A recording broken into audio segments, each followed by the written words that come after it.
फखर भाई, हकीकत यह है कि 22 अक्टूबर 1947 को इंडिया ने हमारी रियासत पे हमला नहीं किया था, पाकिस्तान ने किया था। लेकिन पाकिस्तान ये तस्वर ऐसा पेश करता है जैसे इंडिया ने कब्जा किया हुआ जम्मू कश्मीर। 28 मई 1998 को पाकिस्तान एटमी ताकत बना, लेकिन आज इमरान खान कहते हैं कि मोदी मेरी फोन कॉल नहीं सुनता। नूरुल आरिफीन, पाकिस्तान ने 3 जंगें लड़ी हैं इंडिया के साथ, 65, 71 और कारगिल की जंग। कश्मीर क्या फतेह हो गया? कश्मीर को क्या आजादी मिल गई? इस मसले का हल जंग नहीं है, दोनों न्यूक्लियर मुल्क हैं। आप बताएं, एक क्या चौथी न्यूक्लियर वॉर चाहते हैं आप? न्यूक्लियर फ्लैश पॉइंट है ये खित्ता। इमरान खान कहते थे कि मोदी जीतेगा तो कश्मीर का मसला हल होगा, और मोदी कहता था कि मैं जीतूंगा 317 आर्टिकल और 35A का खात्मा करूंगा। उन्होंने कर दिया। पहले तो पाकिस्तान जो है उसको अपना जो बयानिया है कम्युनल हेट्रेड की बुनियाद पे जो उसका नैरेटिव है, उस नैरेटिव को निगेट करना पड़ेगा। 2 कौमी नजरिए को निगेट करना पड़ेगा। मजहब की बुनियाद पे कौमें नहीं बनती, ठीक है ना। नमस्कार दोस्तों, स्वागत है आप लोगों का INN न्यूज के एक और नए वीडियो में। दोस्तों, एक बहुत बड़ी खबर आ रही है कि जो नरेंद्र मोदी जी हैं वो 24 अप्रैल को कश्मीर के दौरे पे जाने वाले हैं। दोस्तों, इस खबर के आते ही पाकिस्तान में तो बवाली मच गई, क्योंकि दोस्तों आपको पता होगा कि पाकिस्तानी जो है वो कश्मीर पर कितना बात करते हैं। और दोस्तों, ये खबर आना कि जो नरेंद्र मोदी जी जो हैं वो कश्मीर जा रहे हैं, ये पाकिस्तानियों के लिए बिल्कुल उनको अच्छा नहीं लग रहा है, क्योंकि जिस प्रकार से नरेंद्र मोदी जी ने आर्टिकल 370 हटाकर जो कश्मीर के लोग हैं उनके लिए भी, और जो आतंकी हैं उनके लिए जो जीवन काल है उसको कम कर दिया है, उसको देखकर पाकिस्तानी बहुत ज़्यादा घबराए हुए हैं। और पाकिस्तानियों को ये बिल्कुल अच्छा नहीं लग रहा है, क्योंकि जो वो आतंकवाद की फैक्ट्री कश्मीर में चलाया करते थे अब वो नहीं चल रहा है, और इसीलिए पाकिस्तान बहुत ज़्यादा परेशान है। लेकिन जब से ये खबर आई है कि जो नरेंद्र मोदी जी हैं वो 24 अप्रैल को कश्मीर का दौरा करने वाले हैं, तब से पाकिस्तानियों में खलबली मच गई है। और जिस प्रकार से भारत की फॉरेन पॉलिसी रही है वो आज पूरा देश, पूरी दुनिया जो है वो मानती है कि आर्टिकल 370 हटाना ये खुद कश्मीरियों के लिए बहुत अच्छा रहा है। दोस्तों, यहाँ पर पाकिस्तानी जो ये बात करते हैं कि हम कश्मीर लेंगे, अब पाकिस्तानियों को ये चिंता होने लगी है कि क्या कश्मीर लेने के पीछे कहीं ना उनका जो POK है, पाक ऑक्युपाइड कश्मीर है, वो भारत ले ले।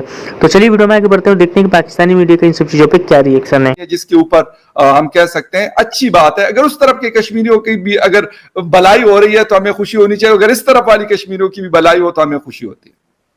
देखें, पहली बात तो ये है कि 5 एक्सप्रेस वेज का इफ्तिताह होगा, उनका संगे इफ्तिताह नहीं होगा, संगे बुनियाद रखा जाएगा। जी बिल्कुल, जी।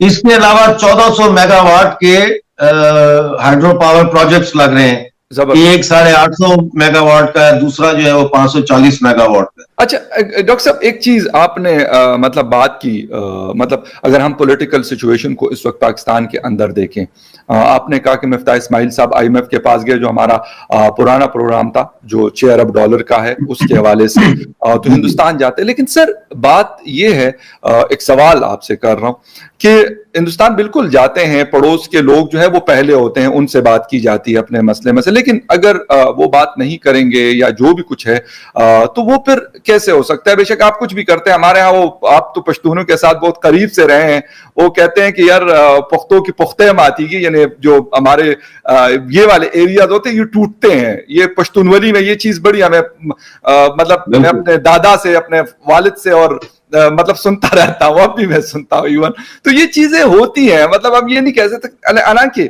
कल ही मियां मनशाह साहब की एक स्टेटमेंट में पढ़ रहा था और उन्होंने स्ट्रेट फॉरवर्ड कहा कि यार मैं हुंडई पाकिस्तान में बनाता हूं, मैं पार्ट चाइना से मंगवाता हूं जो बहुत महंगे पड़ते हैं, अगर उसके बदले ये हम हिंदुस्तान से मंगवाए तो हमें ट्रांसपोर्टेशन चार्जेस, टाइम और बहुत सारी चीजें और है जो हमें उससे फायदा होगा। लेकिन नहीं हो रही है। कौन इकट्ठा करेगा इनको? मतलब हटदर्मी से नहीं सर, मैं ये कहता हूं हिंदुस्तान के अपने गिले शिकवे होंगे, पाकिस्तान के भी हैं, तो कैसे होगा ये? मतलब बैठना कैसे है? पहली बात तो ये है कि सिर्फ चाइना का नहीं, ऑस्ट्रेलिया से गेहूं आ रहा है, टमाटर आ रहे हैं, आलू आ रहे हैं, उसका फ्रेट आप देखें, और फिर वो बासी है, यानी उसको कम से कम 3 महीने लगते हैं पहुंचने में बिल्कुल। यहाँ तो बॉर्डर से ट्रक में आना है और आपको ताजा सब्जियां, 3 से 4 घंटे में पहुंच जाती है चीज। 3 से 4 घंटे। जहां तक आपका यह सवाल है कि ये कैसे बैठेंगे, ये कैसे बातचीत शुरू होगी, मैं पहले आपको एक बात वाज़ेह कर दूं कि जब भी पाकिस्तान में कोई नई गवर्नमेंट आई है, हमने सबसे पहले एक खुशी का इजहार किया है और तवक्कुआत अपनी का इजहार किया है कि हम तवक्को करते हैं कि ये सरकार जो आई है पाकिस्तान में जी। वो मसला कश्मीर के हवाले से संजीदगी का मुजाहरा करेगी। बाद में जब ये लोग हमें मारते हैं, कुचलते हैं, हमारे खिलाफ कानून बनाते हैं, हमारे वसाइल को की लूट मार में जो है इजाफा करते हैं, तो फिर हमारा गुस्सा जो है वो सामने आता है। ठीक है ना। अब बात यह कि ये बैठे कैसे, बैठने से पहले तो पाकिस्तान जो है उसको अपना जो बयानिया है कम्युनल हेट्रेड की बुनियाद पे जो उसका नैरेटिव है, उस नैरेटिव को निगेट करना पड़ेगा। दो कौमी नजरिए को निगेट करना पड़ेगा। मजहब की बुनियाद पे कौमें नहीं बनती, ठीक है ना। तो इसकी बुनियाद पे ये जो नफरत फैलाई जाती है हिंदुस्तान और हिंदुओं के खिलाफ, और इसको खत्म करना, इस नैरेटिव से पीछे हटना पड़ेगा। जंगें लड़ी हैं इंडिया के साथ, 65, 71 और कारगिल की जंग। कश्मीर क्या फतेह हो गया?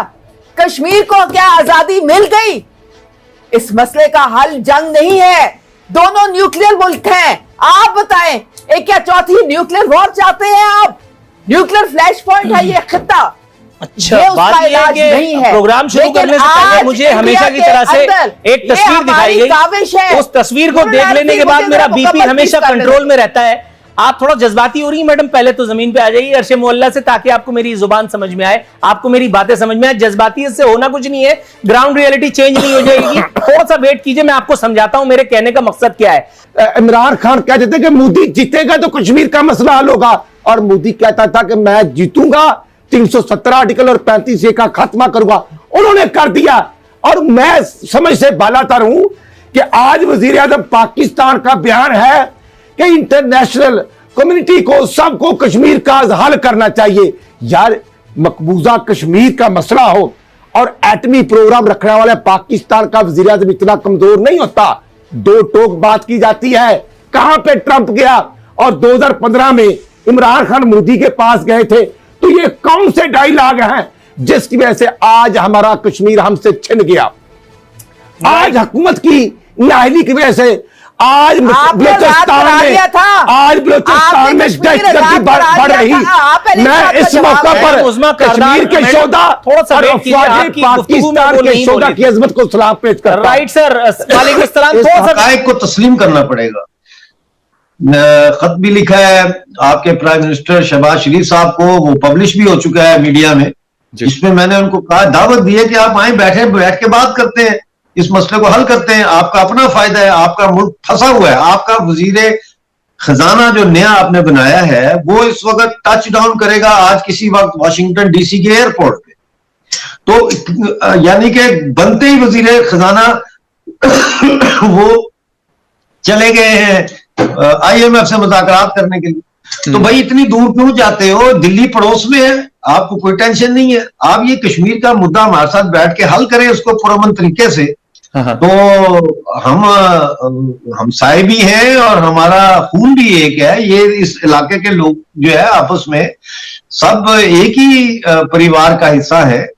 तो यकीनन अगर मसला कश्मीर हल करता है पाकिस्तान सही तरीके से, तो इसको दुनिया में किसी के आगे हाथ फैलाने की जरूरत ही नहीं है। लेकिन भाई है जी सब, बिल्कुल आपकी बात सही है। अभी जितनी भी अभी मतलब हालांकि हफ्ता 10 दिन हुए हैं शहबाज शरीफ साहब को आए हुए, वो एक ही बात मतलब बार बार दोहराते हैं कि बिल्कुल हमारे ताल्लुकात हिंदुस्तान के साथ होने चाहिए और इंक्लूडिंग कश्मीर इशू, क्योंकि एक डिस्प्यूट है। लेकिन हमारे हिंदुस्तान के दोस्त कहते हैं ये डिस्प्यूट है ही नहीं, ये मसला है ही नहीं। आप लोग कहा मतलब किस चीज को लेके आ रहे हैं? तो खत्म ही हो चुका है, ये तो एंड हो चुका है। हमारे पास कश्मीर है और बाकी कश्मीर, मतलब ये बात जब हम मानते नहीं है कि डिस्प्यूट है तो बातचीत फिर कैसे होगी? लेकिन मैंने जिस उसमें भी देखा हुआ है, उसने भी जो लेटर लिखा है मोदी जी को, उसमें भी उन्होंने जिक्र किया था कि कश्मीर समेत जितने भी हमारे मसाइल हैं आपस में, हमें उस पर बैठ जाना चाहिए। बैठेंगे तो फिर मसले हल होंगे।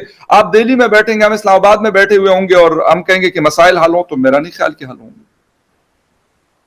देखिए फखर भाई, मैंने आपको भी अभी इस इंटरव्यू से चंद मिनट पहले मैंने आपको उस खत का भेजा है, वो जो मैंने शहबाज शरीफ साहब को लिखा, आप वो देख लीजिएगा। उसके अंदर जो मैंने 8 पॉइंट्स उठाए हैं 8 मैंने जो सजेशंस दिए हैं उन पर अगर शहबाज शरीफ साहब अमल करते हैं तो यकीनन कश्मीर का इशू जो है ये हल हो जाएगा। और आपने कहा ना कि कश्मीर समेत बाकी इश्यूज पर भी बात हो सकती है, बाकी कोई इशू नहीं, सारे इश्यूज कश्मीर इशू से रिलेटेड है। इंडस वाटर ट्रीटी से लेकर आपके बॉर्डर के इश्यूज तक तमाम का ताल्लुक मसला कश्मीर से है। आप इसको हल करें आराम से।